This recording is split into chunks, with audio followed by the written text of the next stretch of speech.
il est bien certain que méditer ensemble sur notre véritable nature, c'est-à-dire sur lorsque nous nous retournons à l'intérieur de nous-mêmes, lorsque nous retournons à l'ontologique et que nous méditons sur notre nature divine, notre vraie nature, que celle-ci occulte beaucoup, notre nature animale occulte beaucoup, lorsque nous nous retournons vers cette réalité fondamentale, fondatrice, je veux dire, de notre être, cela n'exclut pas le corps, au contraire. Il ne faut pas oublier que ce noyau fondateur qui est exprimé dans le mot Bereshit, le premier mot de la Genèse, et qui est redit dans sa contraction dans le mot Bassar, qui est la chair. La chair, c'est aussi le verbe basser qui veut dire l'information. Ce noyau fondateur contient toute l'information de l'arbre que nous sommes en devenir, mais en même temps, notre corps apporte aussi cette information. Cela veut dire que notre corps, qui est aussi la chair retournée à l'extérieur, porte toute cette information. Donc, notre corps portant cette information, il est extrêmement important de le travailler, de le développer, de le faire danser, de le faire exprimer cette information, de façon à ce qu'on y obéisse, à ce qu'on entre dans l'intelligence de ce texte. Le texte est dans les textes sacrés, mais notre corps est un texte sacré, et nous avons à le lire.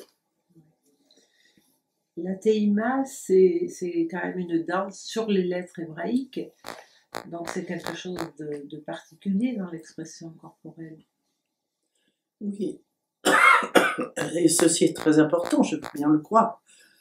La seule chose qui me semble un petit peu aléatoire, si tu veux, c'est le fait que les mystiques sont très... Enfin, ils ne sont pas opposés les uns aux autres, c'est pas ce que je veux dire, mais ils ne sont pas d'accord, en tout cas, pour attacher telle lettre à telle partie du corps, telle autre lettre à telle autre partie du corps. Ceci est très discuté entre eux, et moi je suis incapable de dire ce qui est juste, ce qui n'est pas juste.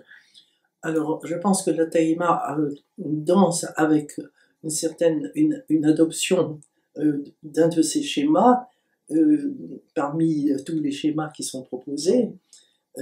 Moi, je suis incapable de dire si c'est le schéma juste ou si ça ne l'est pas. Je n'en sais rien. Peut-être qu'ils le sont tous.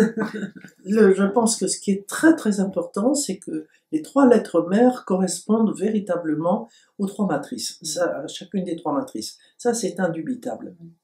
Et on peut danser sur la lettre même au niveau du ventre, sur la lettre Aleph au niveau du thorax, et puis sur la lettre Shin au niveau de la tête. Ça, c'est indiscutable, indiscutable. Mais pour le reste, j'avoue que je ne le sais pas. Et je fais tout à fait confiance en Tina qui a beaucoup étudié ces choses-là et qui nous offre une danse tout à fait remarquable. Les participants, en tout cas, sont très contents. Non seulement très contents, c'est une chose d'être content, mais on sent que la danse qu'elle leur propose les épanouit et les fait intégrer avec plus de profondeur ce que l'on peut acquérir par l'intelligence du cœur. Je parle bien de l'intelligence du cœur, parce que l'intelligence seule ne suffit pas, c'est vraiment l'intelligence du cœur.